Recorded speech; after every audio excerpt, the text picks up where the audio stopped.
Vas a escuchar un podcast de Radio Castilla-La Mancha.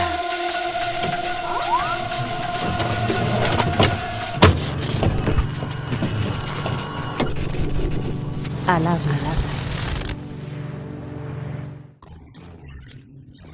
No sabría definirla de eso, pero para mí lo que yo escucho en mi cabeza cuando a la hora de me planteo hacer música y tal, en este caso con Fran también en Spiricom, es una música independientemente de estilo. Es una costelera en la que hay muchas influencias.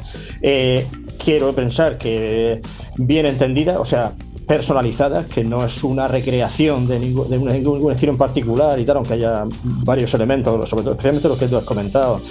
psicodelia, electrónica, rock también, riffs muy anclados en el rock y tal, pero bueno, a mí es que me parece algo natural. Hola, soy Alfonso, soy guitarrista y cantante de Spiricom, junto a Fran del Valle, que es el batería.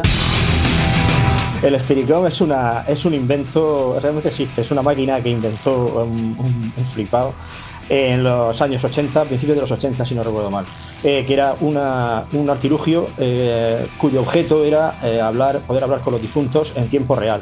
O sea, a diferencia de la Ouija, que es una especie de conversación en diferido. O sea, en el sentido de que no puede haber, o sea, es mucho más farragoso lo de la pregunta-respuesta y tal, o de la experiencia de los medium. El Spiricom lo que pretendía era que tú pudieras mantener una conversación con los muertos y tal en tiempo real. Realmente, ahora que se habla mucho, bueno, de hace tiempo en todas las teorías conspiranoicas de nuevo orden mundial, no es que ojalá, pero no es que yo piense que nos dirigimos hacia un nuevo orden mágico, pero sí que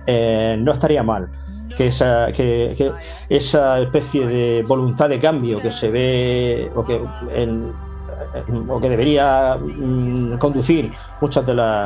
las utopías que de los pensamientos contemporáneos fueran un poco en una dirección un tanto de recuperar no el concepto de magia tal como se entiende desde el punto de vista de, yo que sé, la magia medieval o la magia antigua o la magia ceremonial ahí con capas y tal igual, sino una visión mágica de la vida, de la realidad, de la existencia, es que no tan mediatizada por el positivismo y tal. No voy a negar que las letras de Spiricom tienen un componente que podríamos llamar ocultista, no sé si sería de ocultura, que es una palabra que está muy de moda ahora. Sí, o sea, hay influencias pues, de ese tipo, más contemporáneas, como la magia del caos, que viene de Austin Norman Spare, ese tipo de referencias y tal. Y bueno, incluso también, como comentas, hay una canción cuya letra es un poema de Omar Khayyam, un poeta persa del siglo XI, si no recuerdo mal. Bueno, todo eso viene también a configurar toda esa idea de nuevo orden mágico y tal, o esa voluntad de poner en valor esa idea de una realidad un poco más mágica y tal.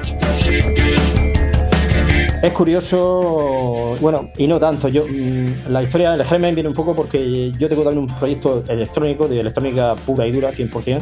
que se llama Artificiero, con el que he publicado ya varios discos, en algún sello también de Berlín, y he hecho también algunas cosas por allí y tal. Entonces, coincidí con Mulero en un festival de electrónica que se celebra aquí en Alicante, muy cerca, que se llama ENSO, un festival que está muy guay, se lo recomiendo a todo el mundo. Y nada, bueno, allí, es cierto, él ya nos había visto en directo una vez que tocamos en Gijón, pero en el festival fue donde empezamos a hablar y empezó a decirme, bueno, me apetece hacer cosas con vosotros, me gusta el grupo, quiero hacer cosas también que no estén tan metidas en la electrónica, aunque haya bastante de electrónica en nuestro proyecto, pero no es la que él suele manejar y tal. Entonces, bueno, pues a partir de ahí empezamos a hablar y tal, y nada, y surgió la colaboración. Yo fui a su estudio en Gijón un poco a sentar un poco las bases de lo que queríamos, de mezcla, de producción y tal eso, y luego ya simplemente le íbamos enviando pistas y él ha ido trabajando de forma autónoma. O sea que ha sido muy fácil trabajar y vamos, a mí Mulero me parece no solamente la electrónica, creo que tiene una cultura musical muy grande y un oído cojonudo. Bueno, pues es una pregunta que suelen hacernos y yo la entiendo, porque claro, cuando escuchas el disco dices, joder, esto es muy complejo, lleva un mogollón de arreglos, un mogollón de movidas, y son solo 2 tíos y tal. Pero bueno, lo que sí puedo decir es que el directo no va a desmerecer en nada el disco, ni siquiera en riqueza de textura y de complejidad, porque bueno, pues la tecnología es nuestra amiga, entonces nos servimos de ella y tal para poder desarrollar en directo sin que sea ninguna movida, que a mí eso no me gusta nada, ninguna movida esta de, yo qué sé, de crearte ahí, de llevar las pistas pregrabadas, crearte ahí un chorizo, tal, que vas siguiendo, mirando el batería, mirando a ver cuando termina, no, eso no, esa... 808 Radio.